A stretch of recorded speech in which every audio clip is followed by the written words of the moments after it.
Parlons maintenant d'Arsenal, la victoire qui va faire du bien aux Gunners, Julien, à Newcastle, arrachée à la 96e. Pourquoi elle est importante celle-là pour les Gunners dans cette saison, dans ce début de saison?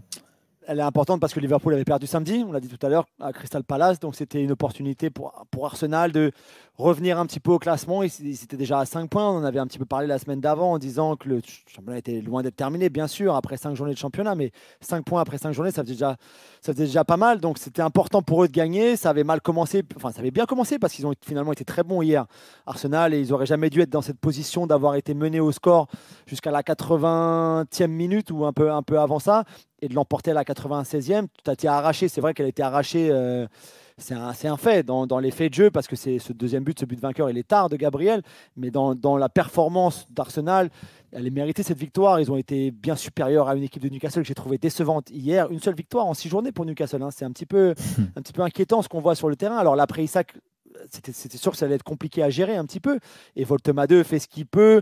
Mon Polo, il a marqué un deuxième but de la tête. C'est 2 fois plus de buts de la tête que la saison dernière, en toute la saison en Bundesliga. Ils n'ont pas vraiment compris encore comment jouer sur ses qualités, j'ai l'impression. Mais ça va venir, j'espère. Il faut jouer sur ses défauts alors. Voilà, c'est ça. Mais après, il s'en sort plutôt bien, parce que tu vois, il marque 2 buts de la tête quand même. C'est 2 buts, c'est 2 buts de la tête. Mais c'est vrai qu'Arsenal avait vraiment, il fallait vraiment gagner, et c'était très important pour eux, même si ça a été effectivement arraché dans les dernières secondes. C'était très important, surtout que la performance est vraiment, j'ai trouvé, positive dans ce qu'on a pu voir d'Eze par exemple. Odegaard est entré en fin de match et a apporté quelque chose. Le coaching d'Arteta encore a été très bon. Tu sens la profondeur du banc qui a, encore une fois, les remplaçants ont beaucoup apporté. William Saliba qui était blessé, qui a signé sa prolongation de contrat. Ça y est, il c'est très fait. content, et tout le monde au club.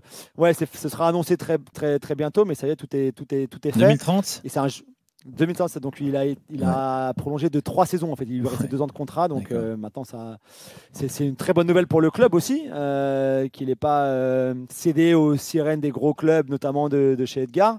Donc ça, c'était très bien. Et donc, c'est vrai que cette victoire-là, ça leur permet de revenir à 2 points derrière Liverpool. C'est 13 points en 6 journées quand tu as joué à Newcastle, à Liverpool, à Manchester United, que tu as reçu City, que tu essaies encore d'intégrer tes nouveaux joueurs, que tu as eu des blessés, Saka, Odegaard, Saliba, que tu essaies aussi de faire évoluer un petit peu ton style de jeu, d'apporter en tout cas des variations avec ballon.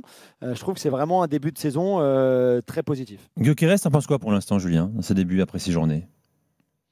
C'est un peu compliqué, mais on s'y attendait finalement, parce que c'est une équipe qui depuis l'arrivée d'Arteta, ne joue pas pour un vrai numéro 9 et avec un vrai numéro 9 non plus. On a eu Gabriel Jesus, on a eu Havertz, on a eu des Trossard, des Martinelli, des joueurs comme ça. Oui, même Mikel Merino, tu as raison, malgré tout, parce que c'était à cause des absences qu'il était là. Mais donc, d'intégrer un vrai numéro 9 comme Gyökeres, qui a des qualités complètement différentes des autres joueurs que tu as pu faire jouer à ce poste-là, c'est pas facile non plus. Mais on l'a vu hier, il a des bonnes dispositions. Hier, tu vois, il sent très bien le coup sur le penalty qui a été accordé et puis qui a été ensuite changé après l'intervention de la VAR. Mais il sent très bien le coup, il voit la passe en retrait, il va et l'intercepte. Il y a eu 1 ou 2 bonnes positions, mais c'est vrai qu'on ne joue pas encore assez sur ses qualités. Donc, je pense que ça viendra. Mais lui, comme Eze, a besoin d'un petit peu de temps encore pour bien s'adapter. Bon, alors, j'ai lu la déclaration de Robert Pires, nos amis de Foot Mercato, qui disait ce week-end que Arteta, très bien, bon coach, hein, super, mais après 5 ans, il va falloir gagner un titre, ou sinon la sortie peut-être. En tout cas, il faudrait y réfléchir. Qu'est-ce que tu en penses, Julien? Est-ce que c'est quelque chose qui existe aussi autour des Gunners, d'Arsenal? Est-ce qu'il y a une forme d'impatience déjà, après 5 saisons de Mikel Arteta à la tête des Gunners? Mais l'impatience et l'exigence, elle vient de lui avant tout. Avant les propriétaires, la famille Kroenke, avant les supporters, avant son directeur sportif Andrea Berta, avant les joueurs. L'exigence, elle vient de Mikel Arteta lui-même. Il ne sera pas content s'il n'y a pas un titre à la fin de cette saison. Il le sait très bien. Il sait que les investissements ont été super importants. Il ne faut pas oublier quand même tout l'argent dépensé par Arsenal. Les 120 millions pour Rice, les 90 millions pour Gyökeres, etc., etc. Donc il sait très bien que tout ça est là. Il sait aussi très bien que cette équipe-là, elle a été quand même 3 fois d'affilée deuxième. Elle a été devancée par une équipe de City de Guardiola qui remporte 6 titres en 8 ans, par une équipe de Liverpool et d'Arne Slot la saison dernière qui a eu une saison quasiment parfaite dans tout ce qu'elle a pu réussir et tenter, où tout lui a souri finalement. Donc c'est aussi pas facile de remporter la Première Ligue et la Ligue des Champions. Ils font un quart de finale, une demi-finale la saison dernière. Ils progressent à ce niveau-là, mais oui, c'est sûr que c'est pas suffisant quand tu remportes pas de trophée, alors que tu es une équipe qui ambitionne de remporter des trophées, qui a les moyens de remporter des trophées, qui a l'investissement pour remporter des trophées, sûrement l'effectif pour remporter des trophées aussi. Donc tout est réuni. Mais c'est vrai que c'est à lui maintenant de faire pencher la balance de son côté et de leur côté.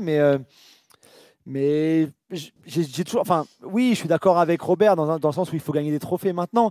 Il sera encore en place, même s'il remporte rien en fin de saison, ça c'est sûr, parce que le club croit en lui, à son projet. Le fait que William Saliba, par exemple, reste au club, ça montre aussi que les joueurs y croient. C'est pas que le propriétaire. Donc, ils sont sur la bonne voie, mais c'est vrai que plus le temps passe et plus tu attends pour remporter un trophée, et plus les gens s'impatientent. C'est logique.